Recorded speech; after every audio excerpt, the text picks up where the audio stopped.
Aziz do'stlar, Xurmo kanalini kuzatib, bizni qo'llab-quvvatlayotganingiz uchun sizga chin dildan minnatdorchilik bildiramiz. E'tiboringiz va faolligingiz bizni yangi va sifatli videolar tayyorlashga ilhomlantiradi. Ushbu son do'stlarimiz Uzum ko'magida tayyorlandi. Uzum oziq-ovqat xarid qilishdan tortib, hisob-kitoblarni to'lash va biznesni rivojlantirishgacha bo'lgan turli xil vazifalarni hal qilish uchun qulay hamda zamonaviy xizmatlardir. Aynan ularning ko'magi tufayli biz siz uchun yanada qiziqarli va foydali videolar yaratishda davom etmoqdamiz. Agar kanalimizdagi kontent sizga yoqsa, kanalga obuna bo'ling, videoga like bosing va uni do'stlaringiz bilan baham ko'ring. Sizning yordamingiz Xurmoning rivojlanishi uchun juda muhim. E'tiboringiz uchun tashakkur. Maroqli tomosha tilaymiz.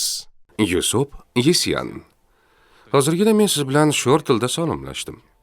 Dunyoning birorta mamlakati bu tilda so'zlashmaydi, chunki u bolalikda ishlatiladi. 2000-yillarda rossiyalik bolalar boshqalar tushunmasligi uchun shu tilda gapirishgan. Bu tilning qoidalari juda oddiy. Har bir unlidan keyin s harfini, so'ngra o'sha unlini yana bir bor qo'yasiz. Masalan, ingliz zabon bolalarning ham o'ziga xos shunday tili bor. Cho'chqacha lotincha. Albatta, bular mustaqil tillar emas, balki rus va ingliz tillarining shifrlangan ko'rinishlaridir. Agar shifrlash qoidalarini bilsangiz, ularni tushunish ham qiyin bo'lmaydi. Haqiqiy sirli til bu faqat ikki kishi gaplashadigan tildir. Bunday tilni ko'pincha va butunlay tasodifan egizaklar ixtiro qilishadi. Tanishing, bu Poto va Kabenga. Qizlar uchun g'alati ismlar, shunday emasmi? Chunki bu ismlarni ular o'zlariga o'zlari qo'yishgan. Ota-onasi ular bilan deyarli muloqot qilmasdi. Ular farzandlarimiz rivojlanishda orqada qolyapti deb o'ylab, ularni dunyodan ajratib qo'yishgan. Egizaklarni gapirishga o'rgatish uchun logopedga olib borishganida mutaxassis ularning o'ziga xos boy tili shakllanganini anglab yetadi.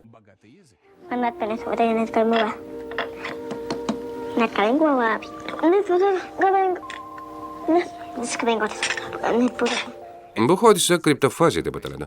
Egizaklar miyasi til iboralarini singdirayotgan ayni paytda bir-birlari bilan juda ko'p vaqt o'tkazishadi. Shu sababli ota-onalar ularga oddiy tilni o'rgatishga ulgurmasidan avval hayotlarining qisqa bir pallasi davomida ular bir-birlariga proto so'zlarni o'rgatishadi. 70-yillarda Nikaraguada tug'ma kar bolalarni labdan o'qishga o'rgatishga qaror qilishadi, biroq ularning ko'pchiligi allaqachon o'z imo-ishora tilini ixtiro qilgan bo'lib chiqadi. Bunday bolalarni bir joyga to'plaganlarida ular o'sha ishoralar bilan fikr almasha boshlaydilar va tez orada alohida belgilar yagona tilga Nikaragua imo-ishora tiliga birlashadi. Bu paydo bo'lishi real vaqtda kuzatilgan yagona til. Agar bilmasangiz, imo-ishora tili bitta emas, ularning 300 xili bor. Ko'pincha ular og'zaki nutq bilan bog'liq bo'lmaydi. Masalan, kar fransuz amerikalikni tushunmaydi, xuddi rus yaponni tushunmaganidek, ammo fransuz rusni tushunadi, chunki bizning imo-ishora tillarimiz bir oilaga mansub. Xo'sh, agar odam nafaqat kar, balki soqov va ko'rk ham bo'lsa-chi, unda boshqalar bilan qanday muloqot qiladi? Ya'ni tushunmayapsizmi? Uning tanasida asosiy aloqa kanallari yo'q. Shunda u umrbod o'z ichiga qamalib qoladimi? Yo'q. Hatto bunday holatda ham miya bir yo'lini topadi. 2007-yilda Seatldagi ko'r-kar odamlar protaktilni, ya'ni teginish tilini ixtiro qilishdi. Ular bir-birlariga qo'llar bilan tegish orqali guruh bo'lib suhbat qurishlari, suhbat davomida fikr bildirishlari va hatto kulishlari ham mumkin. Agar biror murakkab narsani tushuntirish kerak bo'lsa, suhbatdoshining yelkasidan foydalanib, unga masalan xarita chizib berish mumkin. Albatta, bular o'ta keskin holatlar. Ko'pchiligimiz o'z tilimizni ixtiro qilmaymiz, balki ota-onamizning tilini singdirib olamiz. Ammo shundaylar ham borki, ular ko'radi va eshitadi. Bolaligida hech kim ularni ajratib qo'ymagan, lekin negadir ularga mavjud tillar kamlik qiladi. Masalan, o'zlari bilmaydigan boshqa tillarni o'rganish o'rniga ular yillab vaqt sarflab, noldan o'z tillarini yaratishga urinishadi. Ularni sun'iy tillar yoki kanlanglar deb atashadi. Nima keragi bor? O'z tilingni yaratishdan nima naf? Shundoq ham tillar yetarli, boshqasi kerak emas deyishingiz mumkin. Eng asosiy sabab tabiiy tillarning kamchiliklari juda ko'p. Ular tartibsiz qurilayotgan uy kabi rivojlangan. Suv o'tmasligi uchun unga balkonlar, quvurlar, taomlar, xullas, hamma narsa ulab chatib tashlangan. Shuning uchun tillarni o'rganish kerak bo'lgan bir tala qoldiqlar va istisnolar saqlanib qolgan. Xorijlikka nima uchun rus tilida olovyanniy, derevyanniy va steklanniy so'zlari ikkita n bilan, qolgan barcha sifatlar esa bitta n bilan yozilishini tushuntirib ko'ring-chi. Ingliz tilida o'q harflar birikmasi thou, through va sort so'zlarida turlicha o'qiladi. Xitoy tilida esa tarixan tovushlar kam bo'lgan, ammo tovushning ohangi, ya'ni baland-pastligiga qarab so'z ma'nosi o'zgaradi. Shu bois shi she'rlarning yerda degan mashhur hikoya 92 ta shi bo'g'inidan iborat. 石室斯是斯是時事細食十詩，詩是時時識時事詩，十時識十詩識史，詩是識詩是識史. Yer yuzidagi har bir inson oson o'rganadigan, eng aniq va eng mantiqiy yangi, mukammal til yaratish imkoni bo'la turib, tarixning bortiqcha qo'ltiq tayoqlarini saqlab qolishdan nima naf? Sapir-Whorf gipotezasi haqida eshitganmisiz? Ehtimol yo'q. Unga ko'ra til tafakkurga ta'sir qiladi. Masalan, turli tillarda so'zlashuvchilar turli mo'ljal oladi. Tasavvur qiling, siz dala bo'ylab ketyapsiz va bir daraxtni ko'rdingiz. Bu joylashuvni qanday tasvirlaysiz? Aytaylik, o'ng tomonimda yoki sal chaproqda mana daraxt. Buning sababi sizda egosentrik mo'ljal olish turi mavjud. Siz hamma narsani o'z qarashingizga nisbatan baholaysiz. Agar sizni 180 darajaga burib qo'yishsa, daraxtning sizga nisbatan joylashuvi ham o'zgaradi. Avstraliyadagi Cook Tayori tilida so'zlashuvchilar bilan esa vaziyat butunlay boshqacha. Ulardan qanday so'ramang, daraxt har doim janubi sharqda yoki shimoli g'arbda deb javob berishadi. Bunga sabab ular dunyo tomonlariga qarab, ya'ni geografik mo'ljal oladi. Ammo eng hayratlanarlisi, ular hatto vaqtni ham kompasga qarab idrok etishadi. Odamlar buni qanday tushunishgan? Shundaymi? Bir tajriba o'tkazilgan. Mana qarang, bu yerda turli yoshdagi odamlar tasvirlangan kartochkalar bor. Bu men ularni yoshiga ko'ra kattalashib borish tartibida joylashtirish kerak. Yevropaliklar buni mana bunday qilgan bo'lardi. Chapda yosh bola, o'rtada kattaroq, o'ngda esa ancha ulg'aygan kishi. Chunki biz chapdan o'ngga qarab yozamiz. Arab va ivriy tilida so'zlashuvchilar esa o'z yozuvlariga mos ravishda kartochkalarni o'ngdan chapga qarab taxlab chiqishgan bo'lardi. Avstraliyalik aborigenlar bo'lsa kartochkalarni quyosh harakatiga qarab terishgan. Ya'ni sharq ulardan chap tomonda bo'lsa, chapdan o'ngga, sharq o'ng tomondan bo'lsa, o'ngdan chapga. Agar sharq orqalarida bo'lsa, o'zlaridan uzoqlashtirib qo'yishgan. Demak, ular uchun o'tmish doim sharqda, kelajak esa g'arbda. Ya'ni quyosh qayerdan chiqqan bo'lsa, o'sha yerda o'tmish, qayerga botayotgan bo'lsa, o'sha yerda kelajak. Xullas, tildagi farq tufayli bu avstraliyaliklar va biz turlicha kategoriyalarda fikrlaymiz. Piraxan qabilasi odamlari biz uchun bundan ham g'ayrioddiy ko'rinadi. Ularning tili boshqa birorta tilga o'xshamaydi. Ularda kam va ko'pdan boshqalar sonlar ko'p. Shuning uchun piraxanlar 8 ta va 10 ta toshning farqini tushuntirib bera olmaydi. Ular uchun bu shunchaki ko'p, rang nomlar ham yo'q, faqat och yoki to'q degan so'zlar bor. Shuningdek, o'tgan va kelasi zamon ham mavjud. Piraxanlar oziq-ovqat g'amlamaydi. Savdo qilmaydi, tarix yozmaydi, kalendar tutmaydi va faqat ayni damda shu yerda sodir bo'layotgan narsalar haqida mulohaza yurita oladi. Mutlaqo ideal dunyo. Lekin bundan ham chuqurroq sho'ng'ib, insonlar tafakkurini shunchaki o'zgartiribgina qolmay, balki butunlay ag'dar-to'ntar qilgan til misollarini topish mumkinmi? Ha, spoiler, mumkin. Bunday misollar ko'p, lekin aslida fantastikada.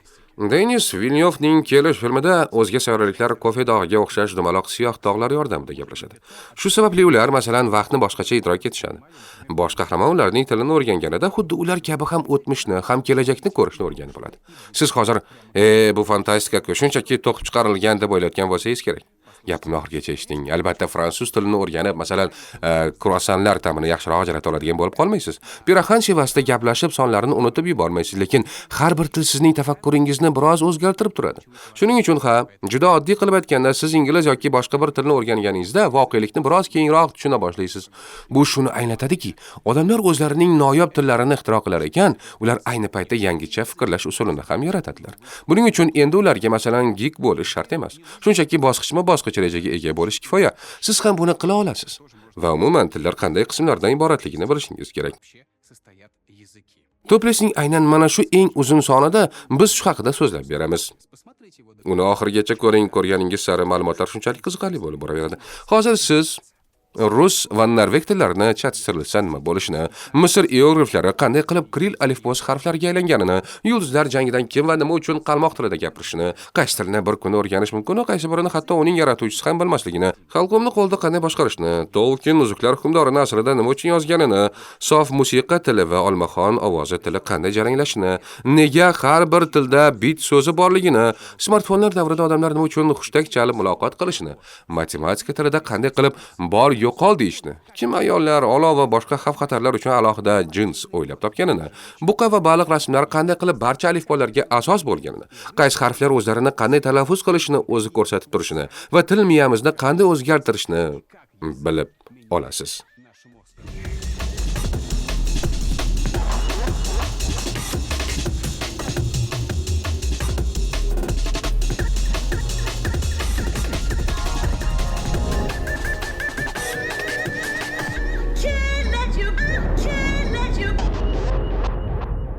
Nima deb o'ylaysiz? Rus tilidagi qancha so'z o'zlashimi? Eng ko'p ishlatiladigan so'zlarning deyarli yarmi. Ha, bu ulkan hududda turli xalqlar muloqot qilgan til uchun normal holat. 19-asrda rus tili texnologiyalarga oid ko'plab so'zlarni, masalan, projektor, injener yoki akkumulyatorni fransuz tilidan olgan. Hozir internet davrida ingliz tilidan juda ko'p so'zlar kirib kelmoqda. Masalan, aytishnik, vibe yoki konsyern. Rossiyaning o'zida esa naq 270 ta tilda so'zlashishadi va ularning barchasi o'zaro so'z almashgan. Tagi so'zi bizga Sharqiy Sibir evenklarining tilidan kirib kelgan. Pelmeni, udmurcha, pelinyan, ya'ni non quloq so'zidan olingan. Hatto dengi, pul kabi mashhur so'z ham turkiy tildagi dang so'zdan kelib chiqqan. Bu yerda tanga shunday nomlangan.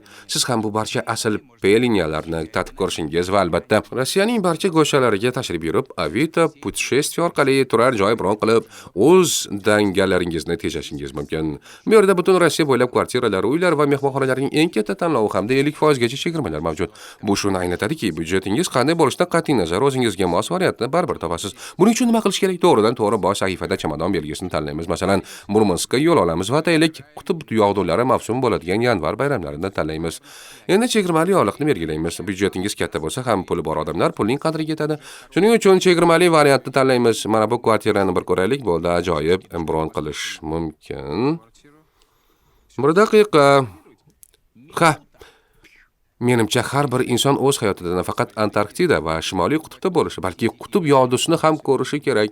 Yaqindagina men o'zim uni samolyotdan turib kuzatdim. Buni katta omad deb bilaman, chunki men hatto sovqotmadim ham. Bizning muharrir esa Murmanskka borib rosa sovqotgan, lekin baribir qutb yog'dusini ko'rgan. Yerdan va osmondan olingan suratlarni solishtiring va albatta o'zingiz borib ko'ring. Qolaversa, bu galgi Yangi yil bayramlari tarixdagi eng uzuni, ketma-ket 12 kun ta'til bo'ladi.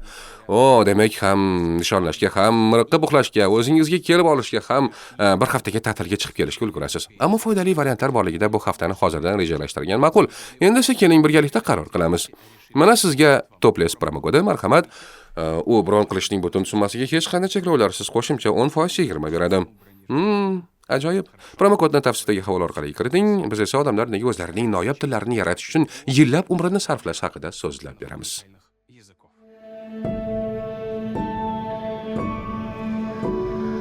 Yo'q, yan. Video boshlanganiga 10 daqiqa bo'ldi. Ha, agar norvegiyalik va rusni birga qoldirsangiz, nima bo'ladi?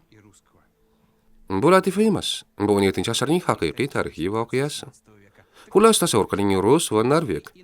Har biri faqat o'z tilini biladi. Lekin baliq savdosi uchun ular qandaydir yo'l bilan muloqot qilishlari kerak. Ular nima qiladi? Ruscha va norvegcha so'zlarni aralashtirib, grammatika va talaffuzni esa maksimal darajada soddalashtiradi. Моя 5 кило фишка надо. Что кост 2 рубля кило, 2 рубля много. Можно меня наоборот. Твой дат чашку мой, да тогда хорошо и сделай. Спасибо, моя твоя сделка чисто хорошая. Rossiya va Norvegiyadan kelgan savdogarlar inqilobgacha muloqot qilgan haqiqiy til. Russenorsk aynan shuni yangragan. Aslida shunga o'xshash gibridlar ko'plab mamlakatlar chegaralarida o'z-o'zidan paydo bo'lgan. Lekin kutishni istamay boshqa mamlakatlar aholisi tushunadigan o'z tillarini o'zlari yaratganlar ham bo'lgan. Bular sun'iy tillarning birinchi turi xalqaro tillardir. Eng mashhur mintaqaviy tillardan birini siz ham tushunasiz. Bu slavyanlar aro til. В каждом из нас живет один древний язык, наш общий корень. И тут сейчас я говорю не по-русски, не по-польски, не по-сербски, але разом все ясно, так? Hammasi tushunarli, to'g'rimi? Unda 10 ga yaqin slavyan tillardan olingan umumiy so'zlar, grammatika va boshqa qoidalar jamlangan. Не имай 100 грошей, а имай 100 приятелей. Без труда не будешь ловить и рыбу из езера. Siz bilan birga buni nafaqat Belarus va Ukrain, balki polyak, serb, chex, bolgar va boshqa har qanday slavyan ham tushunadi. Slavyanlar aro til ham kiril, ham lotin yozuvida yozilishi mumkin va go'yo butun Sharqiy Yevropa Евровиденияda chiqish qilish uchun birlashgandek eshitiladi. Я есть славянка, дочь славянской земли, где дубы шумят, там есть корени мои. Ветер волю шепче, а река мечту, звезды видают драгу мою. Xo'p, geografik qo'shinlarni birlashtirish shunchalik qiyin emas, to'g'rimi? Ayniqsa ozgina ichib olgan bo'lsangiz, lekin ingliz tilidan tortib papuaskacha umuman hamma tushunadigan tilni yaratish mumkinmi? Buni tilni yaratishga urinishlar bo'lgan, ammo eng mashhur urinishlar Yevropa tillariga asoslangan. 1879-yil 31-mart kuni nemis ruhoniysi Yogan Schleierni uyqusizlik qiynagan. Siz bunday vaziyatda nima qilasiz? Albatta melatonin ichasiz. YouTube tomosha qilasiz yoki tinchgina uxlab qolish uchun triller kriminal janridagi videoni yoqasiz. Shleyer esa ilohiy ilhomni his qilib, bir kechada xalqaro tilning qoralamasini tuzib chiqqan. U bu tilni Volapyuk deb atagan. Bir kechada qolaversa, to'yib uxlamasdan turib, qanday qilib o'z tilingizni o'ylab topish mumkin? Juda oddiy. Shleyer bu tilni noldan o'ylab topmagan. U shunchaki ingliz, nemis va fransuz tillaridagi so'zlarni olib qisqartirgan. Kompliment so'zi primga, republic blikka, university esa niverga aylangan. Deyarli bizning univerimizga o'xshaydi. Volapyuk tili esa mana bunday eshitiladi. Glidis o Volapyk Lens. In biomagodem letik espikob de famulobik. Ab vigat. Turkshunoslar gazetalar, jurnallar va kitoblar nashr etishgan. Tilni o'rganish bo'yicha akademiya tuzishgan. Ya'ni hammasi juda jiddiy bo'lgan, rostdan. Volapyukda 10 minglab odam gaplasha boshlagan. U ancha ommalashayotgan edi. Biroq Volapyukni ikki narsa barbod qildi. Uning yaratuvchisi va 1887-yil. Shleyer Volapyukni o'zgartirishni taqiqlab qo'ygan. O'zgarmaydigan til esa o'lik tildir. Ammo buning ustiga 1887-yilda tarixdagi eng muvaffaqiyatli xalqaro til bo'lgan boshqa bir til ommalasha boshladi. Aytgancha, u haqida eshitganmisiz yo'qmi? Izohlarda yozib qoldiring. Bu til esa La imperiestro pretendis che li estis la filo de la Draco. hozir eshitganingizdek Esperanto. Uni Rossiya imperiyasidan bo'lgan ko'z shifokori Lyudvik Zamenhof o'ylab topgan. Faqat u tilni emas, o'zini Esperanto deb atagan. Ya'ni doktor Esperanto, umid qiluvchi doktor degan ma'noda. Xo'sh, bu doktor nimaga umid qilgan? U o'z tili urushlarga chek qo'yib, sayyoramizdagi barcha insonlarni birodar qilishiga ishongan. Bundan na ortiq, na kam. Bunday maqsadlar uchun til imkon qadar tushunarli va oddiy bo'lishi kerak. Shuning uchun Esperanto alifbosida har bir harfga bitta va faqat bitta tovush to'g'ri keladi. Aksariyat so'zlarning o'zagi esa o'rtacha yevropalik uchun tushunarli bo'lishi uchun lotinchadan olingan. Masalan, amo sevgi, lingvo til va libro kitob. Lekin Esperantoda kalbasa kabi slavyancha so'zlar ham bor, to'g'rimi? Yoki vosto, dum. Ko'rib turganingizdek, Esperantodagi barcha otlar O harfi bilan tugaydi va bu tasodif emas. Sifatlar doim A bilan, ravishlar E bilan, fe'lning noaniq shakli esa I bilan tugaydi. Har bir so'z xuddi Savoydagi buyurtmaga o'xshaydi. Faqat siz bulochka, sous va xalapeniyerlar o'rniga so'z o'zagi, old qo'shimcha, suffiks va oxirgi qo'shimchani tanlaysiz. Masalan, san o'zagi salomatlik bilan bog'liq. Unga o qo'shimchasini qo'shib, sano salomatlik otini hosil qilamiz. Agar a qo'shilsa, sana sog'lom sifati yasaladi. Mal old qo'shimchasi qarama-qarshi ma'noni bildiradi. Shuning uchun malsana kasal degani. Ul suffiksi insonga esa joyga ishora qiladi. Shunday qilib, malsulo bu bemor, malsuleo esa shifoxona. Esperanto grammatikasi juda oddiy. Unda hech qanday istisnolarsiz jami 16 ta qoida bor. Bularning barchasi sizga tanish bo'lgan ko'rsatuvdagi savolga javob beradi. Kelajak qaysi tilniki? Rus, Xitoy, ingliz tilnikimi yoki sizning ham o'z taxminingiz bormi? Esperantoniki. Nima uchun Esperanto qulayroq? Chunki u juda oddiy va deyarli barcha tillar bilan bog'lana oladi. Faqat hammani Esperanto o'rganishga undash qoldi xolos. Zero so'zlashuvchilar bo'lmagan til ko'rilmaydigan blogerga o'xshaydi. Shuning uchun Zamenhof Esperantoni reklama qilish maqsadida challengelar uyushtirib, odamlarni qiziqtirishga uringan. U quyidagicha kuponlar jo'natgan. Men quyida imzo chekuvchi, agar 10 million kishi ommaviy tarzda shunday va'da bergani ma'lum bo'lsa, doktor Esperanto taklif etayotgan xalqaro tilni o'rganishga va'da beraman. U 10 million imzo to'play olganmi? Nima deb o'ylaysiz? Yo'q. Atigi bir necha ming kishi imzo chekkan. Lekin Esperanto baribir ommalashib ketgan. Ayniqsa o'z vatanida, Rossiya imperiyasi va ilk SSRda. Lev Tolstoy bir necha soat ichida Esperanto asoslarini o'rganib, bu til butun dunyo xristianlarini birlashtirish uchun mos ekanini aytgan. Tasavvur qilyapsizmi? Bu voqeada hatto Lev Tolstoy ham bor. Ilk SSRda esa esperantochilarning 350 ta klubi bo'lgan. Ular masalan Qizil armiya askarlari, ishchilar va dehqonlar uchun chegirmalari bor, o'quv qo'llanma shaklidagi gazeta chiqarishgan. Zamenhofning o'zi 2 marta tinchlik bo'yicha Nobel mukofotiga nomzod bo'lgan. Millatlar Ligasi rasmiy xalqaro tilni tanlayotganida Esperantoning bu maqomga erishish uchun barcha imkoniyatlari bor edi. O'shanda fransuzlar yo'q deyishgan. Chunki o'sha davrda aynan fransuz tili xalqaro til hisoblangan. Barcha diplomatlar aynan fransuz tilida muloqot qilgan va bu juda urf bo'lgan. Agar o'shanda Esperanto g'olib chiqqanda, siz hozir uni maktabda ingliz tili bilan barobar o'rganayotgan bo'lar edingiz. Masalan, kimdir ikkinchi til sifatida fransuz tilini o'rgansa, siz ingliz va Esperanto tillarini o'rganardingiz.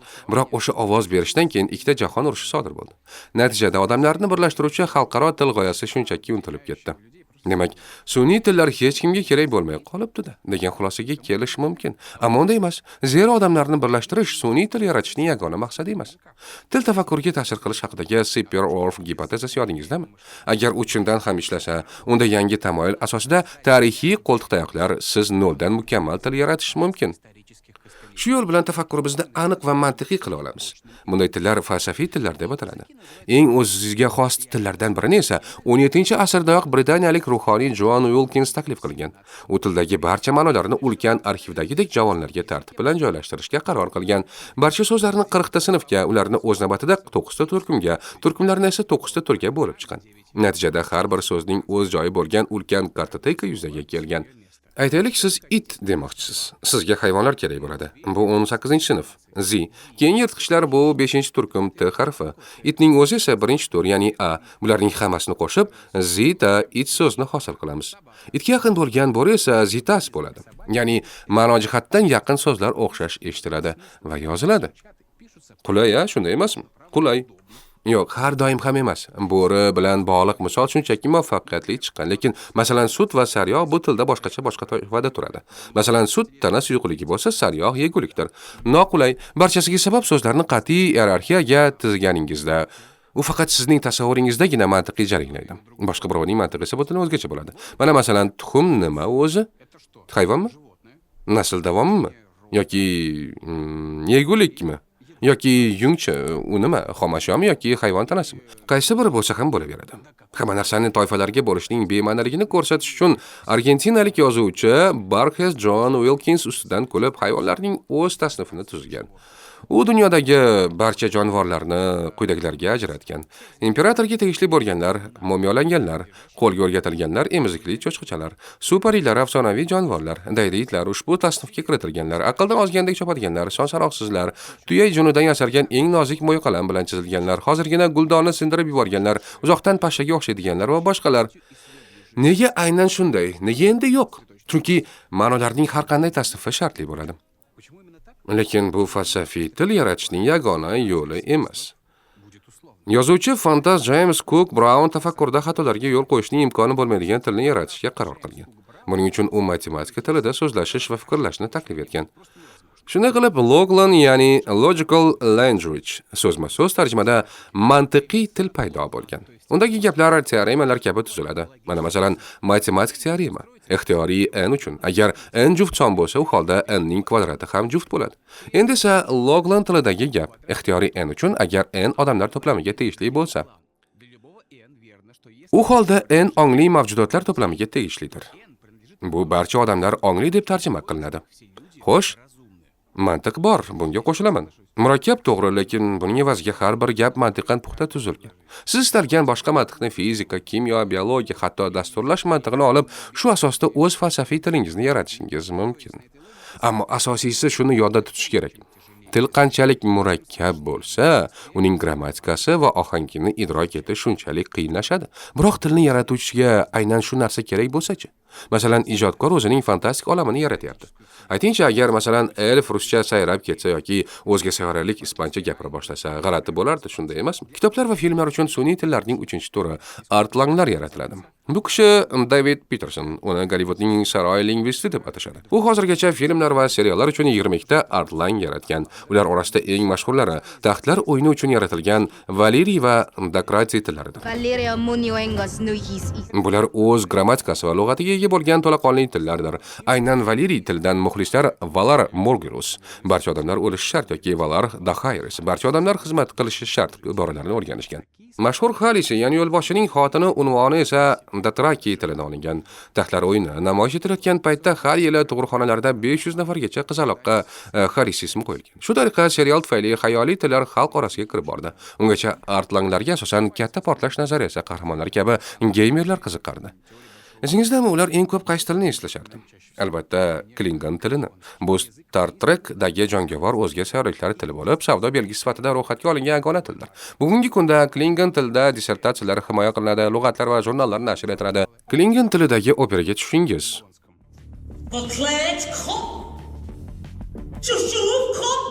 Yoki Gamletning mashhur monologini bu tilda tinglashingiz ham mumkin. Tag, bag, takbe, Dagmoqlik van bekennis. Nima uchun hech kim gapirmaydigan tilni o'rganishga vaqt sarflash, buning ustiga opera tarjima qilish, chiqish qilish va shu operaga chipta sotib olish kerak deysizmi?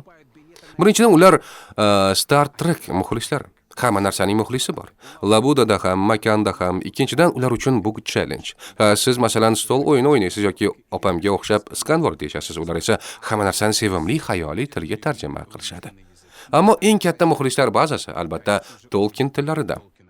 Millionerlarning butun bir avlodi uning Uzuklar hukmdori filmini ko'rib voyaga yetdi. Agar sizga butun koinot, yuzlab qahramonlar, uzuklar, hobbitlar va gnomlar haqidagi hikoyalar aynan tillar uchun o'ylab topilganini aytsam-chi? Tolkien birinchi navbatda yozuvchi emas, tilshunos edi. U o'zining xayoliy dunyosini jonlantirish uchun tillarni o'ylab topmagan, aksincha o'zining sun'iy tillarga dunyo berish uchun kitoblar yozgan. Mana bu yerda aniq qanday qilib deyishli joyi. Uzuklar hukmdoridagi Tolkien bir vaqtning o'zida o'zining 15 ta tili va shevasini birlashtirgan. Faqat elflarning o'zi butun bir til oilasini tashkil etadi. Yuqori elf tili, ya'ni Quenya, fin tilidan ilhomlangan. Epäjärjestelmällisyyden länsäkään köhän. Uning eshitilishi Tolkienga ma'qul tushgan va unga bir chimdim lotin va yunon tillarini qo'shib qo'ygan. Elflarning so'zlashuv tili bo'lgan Sindarin esa kel tillaridan kelib chiqqan. Gnomlar tili esa juda qisqa tilga olinadi.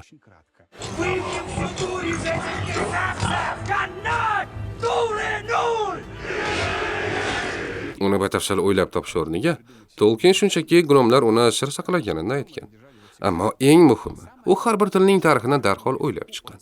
U qaysi tildan kelib chiqqan, qaysi xalqlar ko'chib o'tgan, ular uni qanday olib ketishgan, ular bir-birini bilan qanday munosabatda bo'lishgan va bu tillarni qanday ajratishgan, aralashtirgan, xuddi til oilasiga o'xshaydi. Hech kim to'qima tillar bilan Tolkienchalik ovora bo'lmagan. Xo'sh, nimani aniqladik?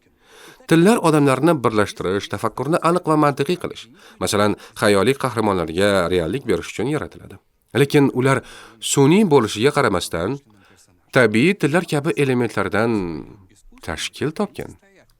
Endi savol sizga.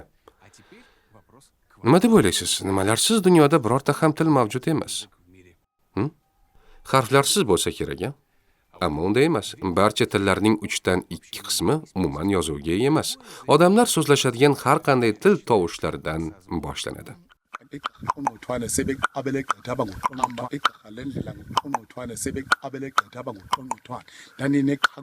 U Afrikaning Kaysan tillaridan birida gapiryapti. Bu chertish va chiqarilishlar unli va undoshlar bilan bir qatorda ma'lumot tashiydi. Xo'sh, bu qanday ovoz bo'ldi? Bu nima, qushmi? Fleyta? Yo'q, Turkiyaning Qo'shko'y qishlog'i aholisi shunday muloqot qiladi.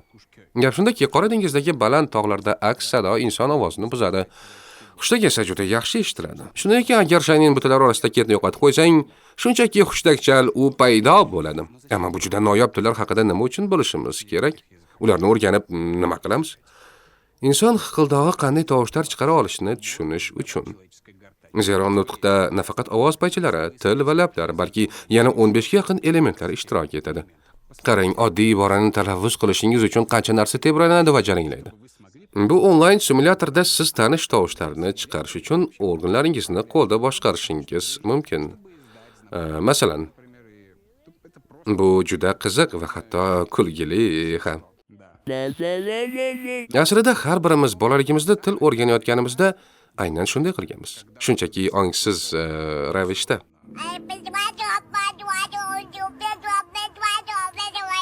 Tilshunoslar esa og'zining qaysi qismi qanday harakatlanishini bo'laklarga ajratib, shu asosda xalqaro fonetik alifbo tuzganlar. Xullas, mana bu haqiqiy mo'jiza. Bu odam chiqara oladigan barcha tovushlar jadvali. Ustunlar bu yerda tovush tug'iladigan joyni bildiradi. Boshingizni chapga burilgan holda tasavvur qiling. Chapda lab, undan narida tishlar, til, tanglay, o'ngda esa tomoq. Bu organlar ustunchalarda xuddi shunday joylashgan. Jadval satrlar esa tovushni talaffuz qilish usulidir. Masalan, marash, portlash, hushtak chalish, urish yoki titrash.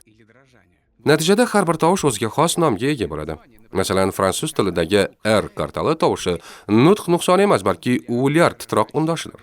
Ammo ularni eslab qolish o'rniga har birining qanday jaranglashini tinglang. Ma, amma, pa, appa, sa, assa, ra, ara, nya, anya. Ayrim ekzotik tillarda chertish yoki hushtak chalish uchun alohida taxtachalar ham bor. Ular nima uchun kerak? Keyin, masalan, Yevropa tillariga o'xshamaydigan til yaratish uchun. Shunday qilib, Yulduzlar jangi filmining ovozli dizayneri Ben Bjord haqiqatga yaqin tillar uchun muhojirlardan ilhomlangan.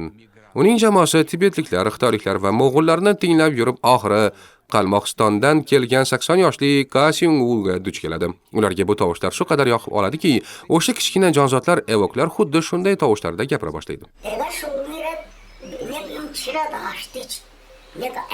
Yo'q, bu qalmoq tili, bu esa evoklar tili.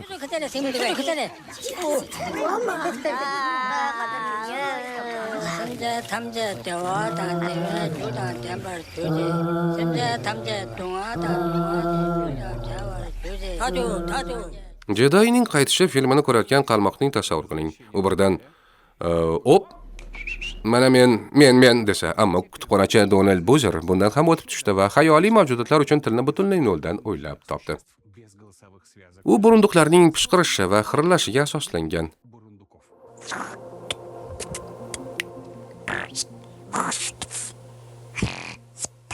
Yovvoyi beatboxga o'xshaydi-ku.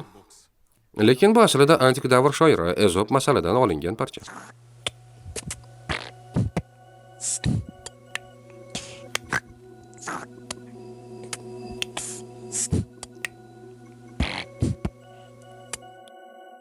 Bularning barchasi burunduqlarning xushtaklari va xirillashlari orqali ifodalangan. Chunki tildagi ma'noni umuman istalgan tovush, hatto musiqa tovushlari bilan ham yetkazish mumkin. Aynan shunday tilni 19-asr boshlarida fransuz Jean Sudor ixtiro qilgan. U notalar kabi sol re sol deb ataladi. Chunki undagi so'zlar aynan notalardan iborat. Do re men, do mi sen, do re do soat, do re mi kun, sol re sol esa til degani. Tovushlarni teskarisiga aylantirsangiz, ma'no ham qarama-qarshisiga o'zgaradi. Masalan, do mi sol bu xudo, sol mi do esa aksincha shayton. Va bu tilda gaplashsa bo'ladi. So'zlar ko'p emas, unda ilmiy adabiyot o'qiy olmaysiz, lekin mana shunday gaplashish mumkin. Notalarni aytib turish o'rniga ularni masalan kamalak ranglari bilan belgilash yoki shunchaki chalish ham mumkin bo'ladi.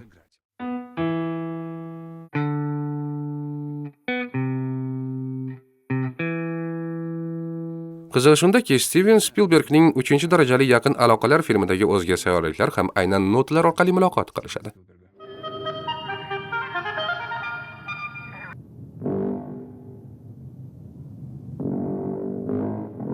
Demak, tovushlar har qanday til boshlanadigan ilk narsadir.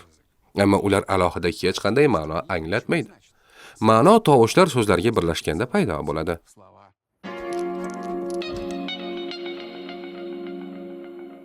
Hoy sen, bugun qaysi kun? O'lish uchun ajoyib kun. Men hozir sizga Klingon tilda omad tiladim. Bu til jangari o'zga sayyoraliklarni ekanini bilamiz. Demak, undagi leksika ham janglar va texnika bilan bog'liq bo'ladi. Klingon tilida shunday so'zlar bor. Urush, jang, quvvat, kema yo'nalishi, torpeda, yaqin masofali jang uchun egri tig'li qilich, xanjar, jangovar kemaning mana bunday sinflari hamda yana ko'plab boshqa qurollar. Ammo Klingon tilida ezgu his-tuyg'ularni ifodalovchi so'zlar yo'q. Klingon tilida sevgi so'zi so'zma-so'z nafratlanmaslik deb tarjima qilinadi. Boshqa bir sun'iy til, Dothraki tilida esa rahmat so'zi yo'q. Men Dothraki tilida qanday qilib rahmat deyishni bilmayman. I don't know how to say thank you in Dothraki. There is no word for thank you in Dothraki. Dothraki tilida rahmat degan so'z yo'q. Buning evaziga o'ldirmoq ma'nosidagi 3 ta fe'l bor. Birinchisi qasddan o'ldirish, ikkinchisi tasodifan o'ldirish, uchinchisi esa hayvonni so'yish uchun ishlatiladi. Ko'chmanchi Dothrakilar umrining ko'p qismini otda o'tkazadi. Shuning uchun yaxshimisan, ishlaring qalay deb so'rash uchun ular otni yaxshi choptiryapsan deb so'raydi. O'ylaymanki, tildagi leksika uning sohiblariga bog'liqlikni tushundingiz, to'g'rimi? Bu qoida ham tabiiy, ham sun'iy tillardagi birdek tegishli. Masalan, shimolning tub aholisi tillarida ovchilikka oid so'zlar ko'p. Tolkienning elf tillaridagi leksika esa ularda she'r yozish uchun yaratilgan. Uning tuzilishi shunday. Lekin bir savol tug'iladi. Til hisoblanishi uchun umuman qancha so'z kerak o'zi? 1000 tami? 10 ming tam. Boshlanishiga atigi 100 tasi ham yetadi. Bir kunda o'rganish mumkin bo'lgan eng oddiy sun'iy tilda deyarli shuncha so'z bor. U takipona deb ataladi va yaxshi til deb tarjima qilinadi. Takiponada suv, oziq-ovqat, uy, olov, o'simliklar va odamlar kabi eng asosiy narsalarni ifodalovchi jami 120 ta so'z bor. Qolgan barcha ma'nolar ulardan qo'shish orqali hosil qilinadi. Katta yoshli odam katta odam, bola esa kichik odam, oshxona ovqat uyi, sut esa oq suv. Xuddi alximiya o'yinida murakkab narsalarni yaratish uchun oddiy elementlarni qo'shgandek. Takiponada hatto sonlarni ham tejashgan. 1, 1, 2, 2, Luka 5, Mute 20, Ale esa 100. Boshqa sonlarni aytish uchun ularni qo'shish kerak. Masalan, Takiponada 99 mana bunday bo'ladi. Mute, Luka, tu. Xuddi dorixonadagi buvilar 99 rublni to'lash uchun tangalarni sanayotganga o'xshaydi, to'g'rimi? Yana chegirma bilan aytgancha, qachondir dorixonada tanga sanayotgan buvini ko'rib qolsangiz, shunchaki uning o'rniga to'lab yuboring. Vassalom, sizga qimmatga tushmaydi. U uchun esa bu katta xursandchilik. Bunchalik minimalizm nega kerak deysizmi? Til muallifi Sonya Lang Zeng buddizmdan ilhomlangan. Uning fikricha, til qanchalik sodda bo'lsa, unda fikrlarni atamalar va boshqa murakkab iboralar ortiga yashirish shunchalik qiyin bo'ladi. Bu til narsalarning mohiyatini hech qanday murakkablarsiz ko'rsatish kerak. O'z mamlakatining sehrgar asari Takiponaga tarjima qilingan va bu til Minecraftga rasmiy til sifatida qo'shilgan. Unda Minecraft bo'yicha streamlar ham o'tkaziladi va qayerda ekaningiz umuman muhim emas. Agar siz Takiponada gaplashsangiz, sayyoraning istalgan nuqtasidagi zoomerlar bir-birini tushuna oladi. Zoomerlar uchun qandaydir oddiy sun'iy tilga 100 ta so'z yetadi deb o'ylaysizmi? Bizning tabiiy tillarimizda esa hammasi murakkabroq, shunday emasmi? Amerikalik tilshunos Morris Vedosh dunyo xalqlarining tabiiy tillarini tahlil qilib, ularning har birida eng asosiy tushunchalar uchun aynan o'sha 100 ta so'z mavjudligini aniqlagan. Darvoqe, aynan mana shu 100 ta so'zning iborat ro'yxat orqali turli oilalarga mansub tillar solishtiriladi hamda ularning qanday va qachon bir-biridan ajralib chiqqani tekshiriladi. Mana shu dunyodagi har bir tilda mavjud bo'lgan asosdir. Ayrim xalqlarda sanchiqi yoki kitob so'zlari bo'lmasligi mumkin, lekin oyoq, suv, ayol va bulut yerdagi barcha odamlarda bor. Dunyodagi hamma daraxt, baliq, olov va hatto bit nimaligini biladi. Siz nega aynan bit deb so'rarsiz? Chunki insonning eng qadimgi do'stiga it emas, aynan bit aylangan. Itlarni Avstraliyaga ko'chib kelganlar olib borgan, bit esa u yerda doim bo'lgan. Demak, tilingizdagi so'zlarga qarab ajdodlaringiz qayerdan kelganini anglash mumkin ekan. Ammo buni so'zlaganingiz orqali aniqlash ancha ishonchliroq. Men genetik DNK test haqida gapiryapman. Kommentlaringizni o'qib turamiz va ayrimlaringiz natijalar kechikishiga duch kelayotganini ko'ryapmiz. Xo'sh, bu nima bilan bog'liqligini tushunish uchun avvalo genetik testlar umuman qanday ishlashini anglab olishni taklif qilaman. So'lagingizdagi DNK maxsus markerlarga yopishtiriladi va har bir marker qandaydir genetik xususiyatni bildiradi. Agar sizning DNKingiz o'sha markerga yopishsa, demak sizda bu xususiyat bor. Masalan, ulardan biri sizning kelib chiqishingiz haqida so'zlaydi. Mana aytaylik, Yevrosiyo xaritasida mening ajdodlarim bosib o'tgan yo'l. Men Mordoviyada tug'ilganman, lekin tomirlarimda Stavropol, biroz Baykal va ozgina uzoq shimoldan bo'lgan ajdodlarimning qoni oqadi. Boshqa markerlar ehtimoliy allergiyalarga ishora qilsa, yana birlari dori-darmonlarni ko'tara olmaslik, uchinchilari esa genetik kasalliklar xavfi haqida ogohlantiradi. 200 ta ehtimoliy xavfdan genotok menga 13 tasini aniqlab berdi va ularni qanday kamaytirish hamda bu bilan qanday yashash bo'yicha tavsiyalar berdi. Demak, genetik pasportda shunday 650 mingta marker tahlil qilinadi. Bugungi kunda genetika hamma uchun ochiq. Shu sababli unga qiziqish, demak, talab ham ortdi. Aynan shu tufayli ayrim testlarni tahlil qilish ko'proq vaqt talab qilmoqda. Hozirda muammo bartaraf etildi. Shunday ekan, avvalgi natijalar albatta yuboriladi. Xavotir olmasangiz ham bo'ladi.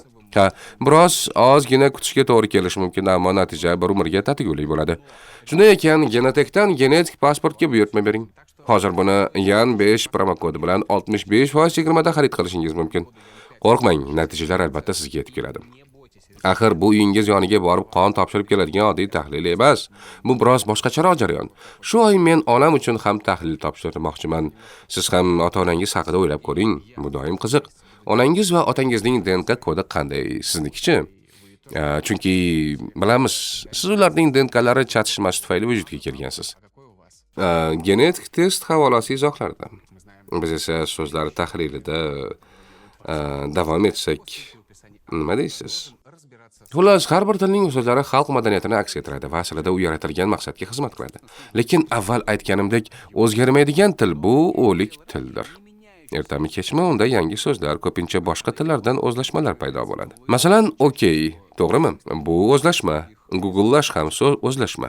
Bizda masalan 2026-yildan boshlab barcha peshlavhalar hech qanday o'zlashmalarsiz, faqat sof rus tilida rasmiylashtirilishi kerak. Qalay, lekin island va ibroniy tillarda ham o'z ona tili so'zlarini kam bo'lmagan g'ayrat bilan himoya qilishadi. Islandlar o'zlashmalar o'rniga o'zlarining so'zlarini yasashadi. Ularda geografiya, yer fan, projektor, nur sochuvchi, kompyuter esa raqamli folbin degani. Bu yerdagi folbin so'zi skandinav mifologiyasidan olingan.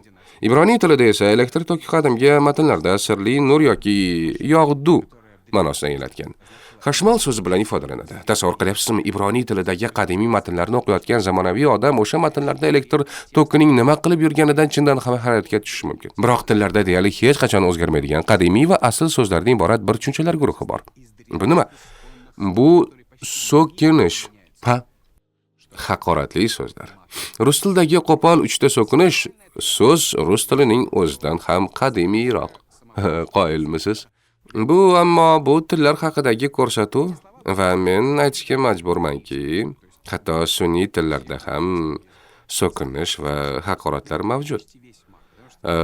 Qo'pol Klingon tili so'kinish uchun juda mos keladi. Shunaqa. Qarang. Peshonalari egat bo'lgan o'zga sayyoraliklar uchun eng dahshatli haqorat sening onangni peshonasi silliq. Tasavvur qilyapsizmi? Ana shunaqa.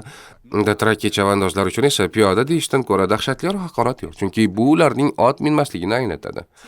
Artlandagi bu so'zlarning barchasi til haqiqatga yaqinroq bo'lishi uchun kiritilgan, chunki bizda ham haqoratli so'zlar bor, demak, u yerda ham ular bo'lishi kerak. To'g'ri, so'kinishga nafaqat xalqaro, balki falsafiy tillar ham imkon beradi.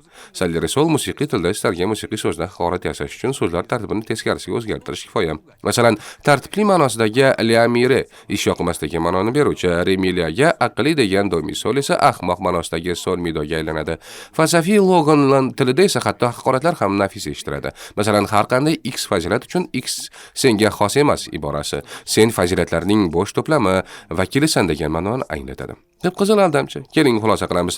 Tillarda ma'no aynan so'zlar orqali ifodalanadi va ulardan atigi 100 tasi har kimga tushunarli bo'lgan asosiy tushunchalarni ifodalash uchun yetarli. Tillar doimo bir-biridan so'z o'zlashtiradi, lekin eng o'zgarmaslari albatta haqoratli so'zlardir. Biroq so'z boyligi bu shunchaki poydevor. Tilni to'liq egallash uchun uning grammatikasini tushunib yetish kerak. Agar maksimal darajada soddalashtirsak, grammatika bu muayyan so'zlarni ma'noli gaplarga yopishtiruvchi til qoidalaridir. Bu yelim vazifasini esa har qanday narsa, masalan, ingliz tilidagidek so'z tartibi bajarishi mumkin.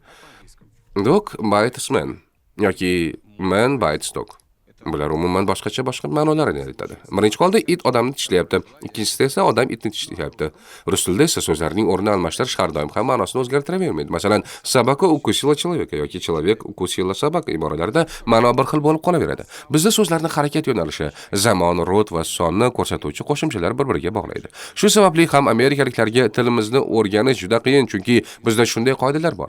Biroq rod va son kategoriyalari faqat bizga rus maktabida o'rgatilganlaridan iborat bo'lmasligi ham mumkin. Biz bolalikdan oy, luna, женский rod, oy, месяц, мужской rod, quyosh, солнце esa средний rod ekanini eslaymiz. Lekin boshqa tillarda rodlar nafaqat мужской, женский va средний, balki katta, kichik, jonli, jonsiz, tabiiy, sun'iy va xohlagancha bo'lishi mumkin. Avstraliyaning Dirbal tilida erkaklar va hayvonlar uchun alohida rod, yeyiladigan o'simliklar uchun alohida rod, qolgan hamma narsa uchun alohida rod hamda ayollar, olov va boshqa xavfli narsalar uchun yana bir alohida rod mavjud. Son kategoriyasi haqida nima deymiz? Hozirgi rus tilida biz birlik va ko'plik sonlari borligiga o'rganib qolganmiz, shunday emasmi? Lekin qachonlardir ikkilik son ham bo'lgan. Bu predmetlar soni aynan 2 ta bo'lganda qo'llanilgan. Uning izlari hozirgacha tilda saqlanib qolgan. Odatda nima aynan 2 ta bo'ladi? Masalan, ho'kizda 2 ta shoh, odamda 2 ta yonbosh va daryoning 2 ta qirg'og'i bo'ladi. Qadimgi rus tilida roga, boka va beriga so'zlari faqat shu obyektlar soni aynan 2 ta bo'lgandagina ishlatilgan. Agar 2 tadan ko'p bo'lsa, rozi, botsi, berizi deb aytishgan. Vaqt o'tishi bilan ikkilik shakl ko'plikdagi predmetlar uchun ham qo'llanila boshlagan. Eski ko'plik shakli esa o'tmishda qolgan. Ya'ni tushunyapsizmi? Biz go'yoki eski ikkilik tilda gaplashamiz, lekin shu ikkilik shakldagi raga so'zi bilan ko'plab shoxlarni nazarda tutamiz. Ba'zi tillarda uchlik son ham uchraydi. Agar siz masalan shunday tilda psixolog seansini tasvirlasangiz, atrofdagilar so'zning shaklidanoq seans qanday o'tganini darrov tushunib borishadi. Psixolog bilan yakkama-yakka juftlik terapiyasi yoki guruhli terapiya. Siz masalan grammatikaning bunday noyob asoslarini bilishning nima keragi bor? Bu qadimgi qoldiqlar o'z umrini yashab bo'lgan-ku deb so'rashingiz mumkin. Gap-shundaki, tillarning ba'zi ekzotik xususiyatlari bugungi kunda ham foydali bo'lishi mumkin. Masalan, evidensial markerlar. Bu evidence dalil so'zidan olingan. Ular u yoki bu ma'lumot qayerdan olinganini va unga ishonish mumkinligini ko'rsatuvchi yuklamalardir. Bu fake yangiliklar va post haqiqat davrida, ya'ni aynan bizning zamonamizda juda asqotadi. Amazoniyaning ba'zi tub aholi tillarida siz shunchaki u ketdi deb ayta olmaysiz. Marhamat qilib gaplaringizga izoh bering. Masalan, u ketdi chunki men buni o'z ko'zim bilan ko'rdim yoki u ketdi chunki uning qadam toshlarini eshitdim yoki boshqalar shunday deyishdi. Yoki hatto buni qalban his qildim. Ladan sun'iy tilida esa bunday markerlardan tashqari har bir gapning boshida uning tasdiq, so'roq, iltimos, buyruq, va'da yoki ogohlantirish ekanligini bildiruvchi maxsus yuklama qo'yiladi. Natijada bugun kelasana kabi noaniqlikka o'rin qolmaydi. Bu nima edi o'zi? So'roqmi, iltimosmi yoki men biror narsada aybdormanmi? Balki bu sinovdir. Yoki tahdid bo'lishi mumkinmi? Umid qilamanki, endi siz grammatika maktab dasturidagi zerikarli qismi emas, balki ma'nolarni bir-biriga bog'lovchi yelim ekanini tushundingiz. Va bu yelim bizga meros bo'lib qolgan. Uning har bir qismi o'z maqsadi yo'lida xizmat qiladi. Lekin bu grammatikani yaxshilab bo'lmaydi degani emas. Bir tasavvur qiling, shunday bir xil til borki, undagi har bir so'z nafaqat faktni, balki unga bo'lgan munosabatni, ishonch darajasini, axborot manbasini, hatto so'zlovchining niyatini ham ifodalaydi. To'g'ri, bu allaqanday dasturiy kodga o'xshab ketyapti. Aslida esa sayyoramizdagi eng murakkab sun'iy til Ifkuil aynan shunday tuzilgan. Tilshunos Jon Kixada uni 30 yildan ortiq vaqt davomida ishlab chiqqan. U Ifkuilga 96 ta kelishlik so'zning talaffuz balandligiga qarab ma'nosi o'zgaradigan 7 xil ton va 58 ta tovushni joylagan. Bu tovushlar orasida xirillash, yo'talish, chertish va xushtak tovushlari ham bor. Shuning uchun ham u shunaqa eshitiladi.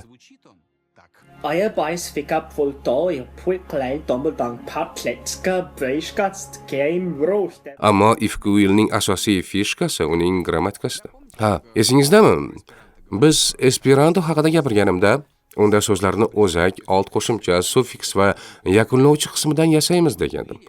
Shunday qilib qandaydir so'z va ma'no hosil bo'lardi. Ifkuilda esa so'zning bunday qismlari 15 ta. Har birining o'z vazifasi va o'nlab ehtimoliy ma'nolari bor. Bularning barchasi Ifkuilni nafaqat eng murakkab sun'iy til, balki dunyodagi eng qiyin tilga aylantiradi. Uni mukammal biladigan odamlar soni ro'porosa 0 ga teng. Hatto tilni ishlab chiqqan Jon Kixadaning o'zi ham undan uzun bir gap tuzish uchun 1-2 soat vaqt sarflaydi. Xo'sh, yana bir bor so'rayman, la'natda buncha qiyinchilik nima uchun kerak o'zi? Bu bugungi sonimizning leytmotivi. Nima uchun javob beraman? Har bir so'zga iloji boricha ko'proq ma'no sig'dirish uchun. Ifkuildagi birgina so'z birikmasining o'zi butun boshli bir gapni anglatishi mumkin. Masalan, Ifkuildagi mana bu ikki so'z shunday tarjima qilinadi. Aksincha, menimcha bu notekis tog' tizmasi o'sha yerda, qayerdadir tugasa kerak. Mana bu so'zlar esa va nihoyat kimdir shu yoqimtoy mushukchaning rasmini joyladi. Va bu menga juda yoqdi. Aytish mumkinki, Ifkuil Tokipananing mutlaqo aksi. Agar Tokipana eng sodda va do'stona til bo'lsa, Ifkuil eng aniq va dahshatli darajada murakkab til. Albatta, mushukchalar haqida yoki boshqa maishiy mavzularda suhbatlashish uchun Ifkuildan foydalanish ahmoqlik. Lekin u, masalan, siyosiy nutqlar va ilmiy maqolalar uchun juda mos keladi. Chunki ularni ikki xil talqin qilishning imkoni bo'lmaydi. Xullas, shu vaqt ichida biz siz bilan har qanday til so'zlarga aylanadigan tovushlardan so'zlar esa o'z navbatida grammatika bilan bog'lanishni muhokama qildik. Bu axborotni og'zaki yetkazish uchun yetarli. Ammo axborotni keyingi avlodlarga yetkazish uchun tiliga yana bir yakunlovchi qism, ya'ni yozuv kerak bo'ladi. Ko'rib turganingizdek, bu buqa. Ammo ilgari uni az deb atashgan. Rus alifbosi aynan shunday boshlanadi. Mana az, buki, vedi, ya'ni a, b, v. Siz bilgan aksariyat alifbolarning birinchi harfi qachonlardir buqa boshi bo'lgan. Keyin esa u konstruktordek tinimsiz o'zgarib borgan. Avval alif, keyin alfa va nihoyat sizga tanish a harfi aylangan. U buqa qiyofasini saqlab qolgan. Faqat go'yoki teskari aylantirilgandek shoxlarida turganga o'xshaydi. Biz bu buqani cheksiz Mazabrik fotokonstruktoridan yasadik.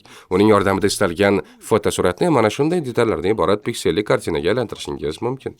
Kubikchilar xohlagan narsangizga yetadi. Shunchaki to'plamni olasiz, rasmni saytga yuklaysiz va yo'riqnoma tayyor. Ya'ni tushunyapsiz, agar buqa boshi joningizga tegsa, uni qismlarga ajratib boshqa rasm yuklaysiz va masalan ko'zoynak taqqan aqlli odamni yig'asiz, keyin devorga fon rasmi qilib qo'ysangiz ham bo'ladi.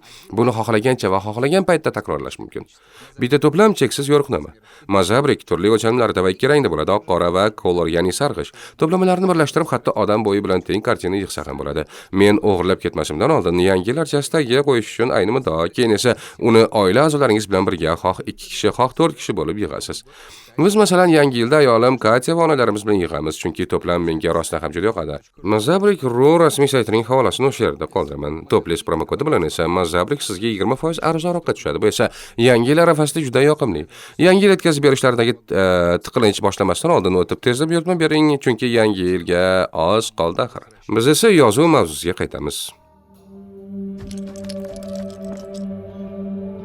Asosdan hierogliflardan boshlaymiz. Qadimgi misrliklarda ular butun bir tushunchani ifodalangan. Quyosh belgisi quyoshni, oyoq surati esa yurishni anglatgan. Ko'pgina tillar shundan boshlangan.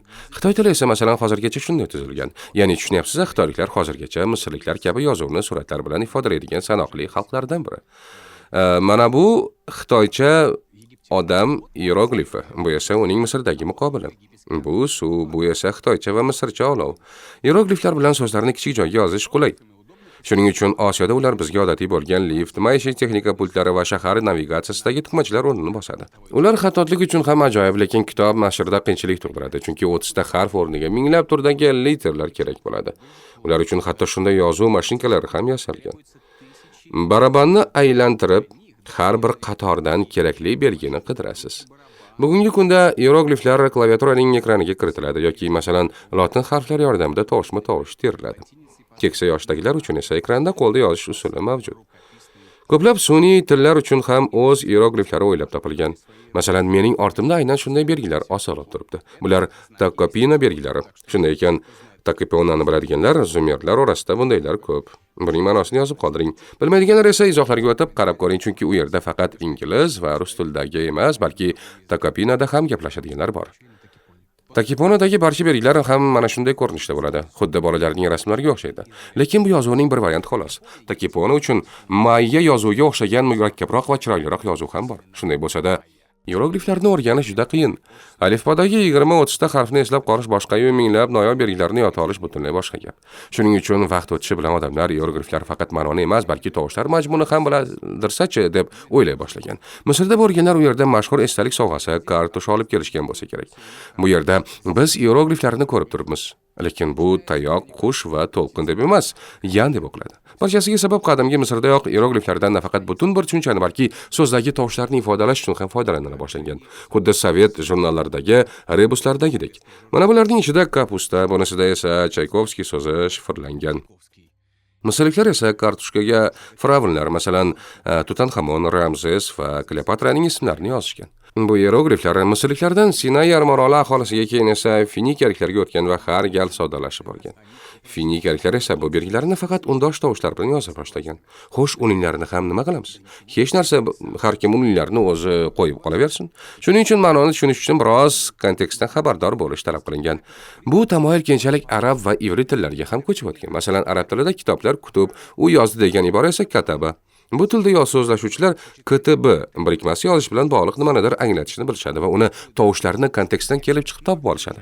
Arab tilini o'rganuvchilar uchun esa to'g'ri uningni ko'rsatib turuvchi maxsus diakritik belgilar qo'yiladi va siz qaysi sun'iy tilda ham faqat undoshlar yozilishini hech qachon topa olmaysiz. Tolkien elf tillari uchun yaratgan Tengvar alifbosida hokimiyat uzugidagi ibora aynan shu yozuvda o'yib yozilgan.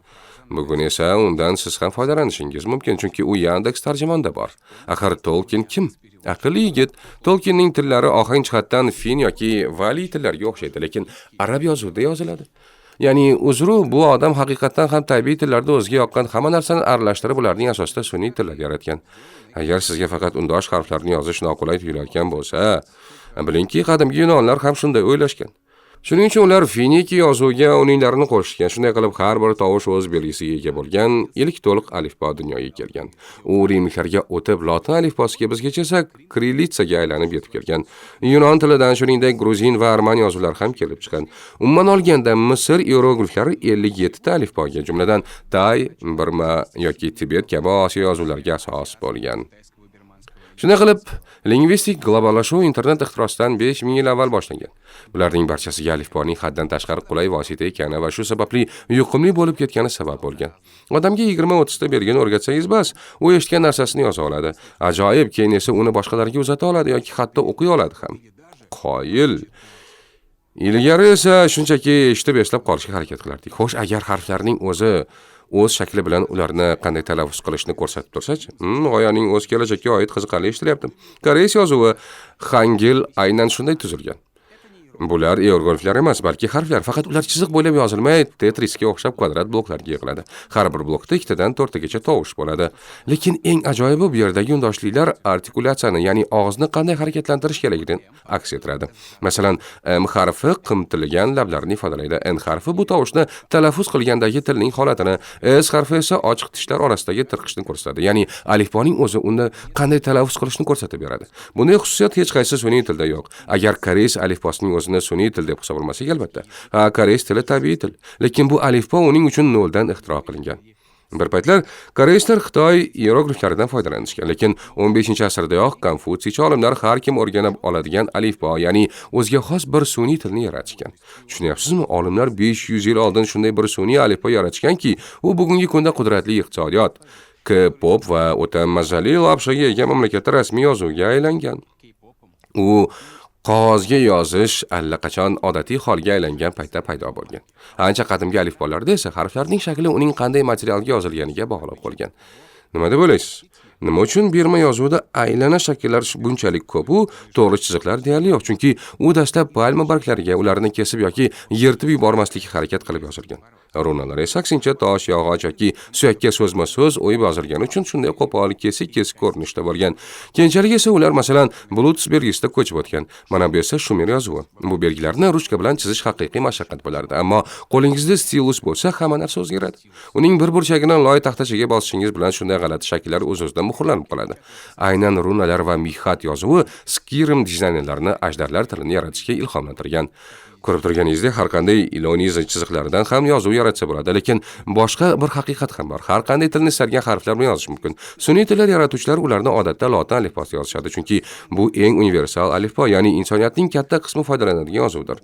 Faqat eng qaysar geeklargina o'zlarini yaratgan tillar uchun noyob yozuv o'ylab topishadi. John Kihada ham o'zining Ifkuil tili bilan aynan shunday yo'l tutgan. Bu belgilar iyerogliflar ham alifbo ham emas, balki shu tildagi so'zlarni tashkil etuvchi 15 ta qismning aksidir. Har bir kichik chiziqcha ma'noni o'zgartirish yoki butunlay teskarisiga aylantirib yuborish mumkin. Bu ko'rinishdan yirtqich filmi koinotdagi raqamlarni eslatadi, shunday emasmi? Aytgancha, umuman tinish belgilari haqida nima deysiz? Ular kerakmi yoki ehtimol ularga shunchaki qo'l siltab qo'ya olamizmi? Axir agar nuqta yoki virgulni tushirib qoldirsangiz ham sizni baribir tushunishadi-ku, to'g'rimi? Qadimgi yunonlar va rimliklar ham shunday o'ylashgan va ularsiz bemalol yozib berishgan. Ular matnlarni qo'shib, bir-biriga ulab yozishgan, chunki matnlar faqat ovoz chiqarib o'qilgan va pauzalarni ohangdan bilib olishgan. Vaqt o'tishi bilan ular qisqa, o'rta va uzun pauzalar uchun nuqtalar qo'ya boshlagan. Ulardan faqat eng pastdagi nuqtagina bizning davrimizga yetib kelgan. O'rtasidan kelib esa gap o'rtasidagi pauza slash bilan belgilanadigan bo'lgan. Asta-sekin u pastga tushib, dum chiqarib virgulga aylangan. Sizningcha mana bu yuqori ko'tariluvchi chiziq nimaga aylangan? Aytgancha, u ohangni ko'tarish kerakligini bildirgan. So'rov belgisiga, undov belgisi esa ilgari ikkita alohida harf I va O dan iborat bo'lgan. Birgalikda IO deb o'qilgan. Lekin tejamkorlik maqsadida ularni ustma-ust chiza boshlagan. Shunday qilib bizga tanish bo'lgan undov belgisi paydo bo'lgan. Ispan tilida esa ohangni oldindan bildirish uchun so'roq va undov belgilarini gapning boshida ham takrorlab yozishadigan bo'lishgan. Siz bilgan tinish belgilarining tarixi ana shunday. Ammo kengaytirilgan katalog ham mavjud. Keling, unga bir nazar tashlaylik. Bu yerda masalan Interrobank, so'roq va undov uchun yagona belgi, shuningdek teskari so'roq belgisi ko'rinishidagi kinoya belgisi bor. Mana bu shubha nuqtasi, ma'qullash nuqtasi va salohiyat nuqtasi. Bu esa maza nuqtasi. Xo'sh, oxirida sevgi nuqtasi qo'yilmagan xat ham xatmi? Bu belgilardan ba'zilarining Unicode kodlari bor. Demak, siz ularni o'z yozmalaringizda bemalol ishlatishingiz mumkin. Meni bir narsa hayron qoldiradi. Odamlar qachonlardir o'z xabarlarini masofadan, ya'ni shu yerning o'zida ayni damda uzata olish bilan qanoatlanishgan. Lekin qachondir kimdir o'sha ilk inson, xo'sh agar xabarlarni vaqt osha kelgusi avlodlarga yetkazsak-chi deb o'ylagan. Va mana hozir bizda kitoblar, yozuv va mana shunday ajoyib imkoniyat bor. Hayratlanarli. Deyarli barcha alifbolar Misr iyerogliflaridan kelib chiqqan va har bir xalq ularni o'ziga moslab olgan. Sun'iy tillar yaratuvchilari esa avval ularni lotin yozuvida yozib, keyin ular uchun noyob belgilar o'ylab topishadi. Yaxshi yozuvlar va shu qoidalarga amal qiladi, ammo chinakam daholar ularni buzishadi. Hozir men sizga Rossiyaning bir chekkasida yashovchi xalqning tabiiy, ammo juda g'ayrioddiy tildagi sevgi haqidagi yozuvni ko'rsataman. Bu Kalima daryosi sohillarida yashagan xalqning yozuvi, Yukagir toshlari. Ularning erkaklari qayin postog'iga yaylovlar, daryolar va o'rmonlar tasvirlangan xaritalar chizishgan. Qizlar esa o'z his-tuyg'ularini ifodalash uchun aynan shu ramzlardan foydalana boshlagan. Ular odamlarni daraxtlar bilan belgilashgan. Gorizontal chiziqlar mehr-oqibatni, kesishgan chiziq esa sevgini anglatgan. To'rt burchaklar uy, xoch, qayg'u, bulutcha esa fikrlarni bildirgan. Xuddi komikslardagidek, to'g'rimi? Aytgancha, mana shunday fikrni ifodalash uchun shularning o'zi yetarli. Bu yerda aytilishicha, suyukli yori ketgach, qizga o'z uyi ham yoqmay qolgan va u ham xotiralar bilan yashamaslik uchun uyni tark etadi. Yoki mana bu har kim o'z juftini topadi, faqat u yolg'iz qoladi. Yana mana bunisiga e'tibor bering. Sen ketyapsan, yo'limni to'sadigan bir rus qizini sevib qolasan. Farzandlaring tug'iladi va sen oilaviy hayotdan zavqlanasan. Men esa hamisha g'amgin bo'lib, garchi yonimda yaqin insonim bo'lsa ham, faqat seni o'ylayman. Sizni bilmadim-ku, lekin bu yozuv bizning jamoamizdagilarga ta'sir qildi. Sevgi maktublarini xaritalarga yashirish bu menimcha inson topqirligining yuksak namunasidir. Xulosa qilaylik, har bir til qadimgi odamlar muloqot qilgan tovushlardan so'zlarga va to'laqonli grammatikaga qadar o'ziga xos yo'lni bosib o'tadi. Ammo ularning faqat ba'zilargina yozuv darajasiga yetadi. Eslatib o'taman, dunyodagi tillarning atigi 3dan 1 qismigina o'z yozuviga ega. Sun'iy tillar ham xuddi shu yo'lni bosib o'tadi, faqat ancha tezroq. Aslida har qanday til bu abadiy estafetadagi qo'ldan qo'lga o'tib, siyqasi chiqqan estafeta tayoqchasidir. Til bizga ajdodlarimizdan meros bo'lib qolganmi yoki deylik uni qaysidir tilshunos olim o'ylab topganmi, buning ahamiyati yo'q. Vaqt o'tishi bilan har kim tilga oz-ozdan o'zgartirish kiritadi. So'ngra esa uni o'z farzandlariga uzatadi va har bir jonli til ayni damda ham o'zgarishda davom etmoqda. 1000 yildan keyin biz rus yoki esperanto tilidagi bironta so'zni tushunmasligimiz ham mumkin, ammo har birimiz hozirning o'zida o'zimiz ishlatadigan tillarga ta'sir ko'rsatyapmiz. O'ylaymanki, agar qachondir bizning sayyoramizga o'zga sayyoraliklar uchib kelsa, ular bizga nafaqat texnologiyalarimizga, balki tillarimizdagi darajasiga qarab ham baho berishadi. Chunki biz ham ular bilan til topishga, qandaydir yo'l bilan fikrimizni tushuntirishga yoki biror narsani yetkazishga harakat qilamiz. Siz esa endi bunga o'zingizning shaxsiy tilingizni yoki uning biror qismini yo bo'lmasa qandaydir bir o'ziga xosligini qo'shishingiz mumkin. Axir buni qanday qilishni men sizga aytib berdim-ku. Va odatdagidek, Ukama vava, yelava, sina. Xayr.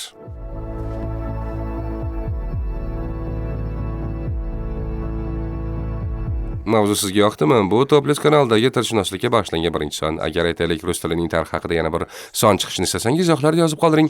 Biz istaklaringizni albatta inobatga olamiz va siz haqiqatan ham bilishni istagan narsalar haqida aytib berishga harakat qilamiz.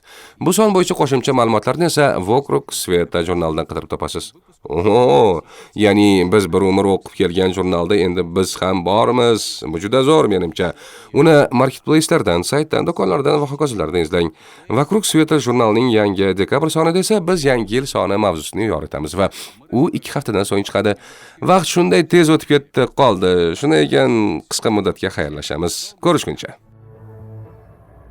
Tomosha qilganingiz uchun katta rahmat. Kanalimizga obuna bo'ling va like bosing. Va albatta, qo'ng'iroqchani bosishni unutmang. Agar sizga yoqqan bo'lsa, do'stlaringizga ham ulashing.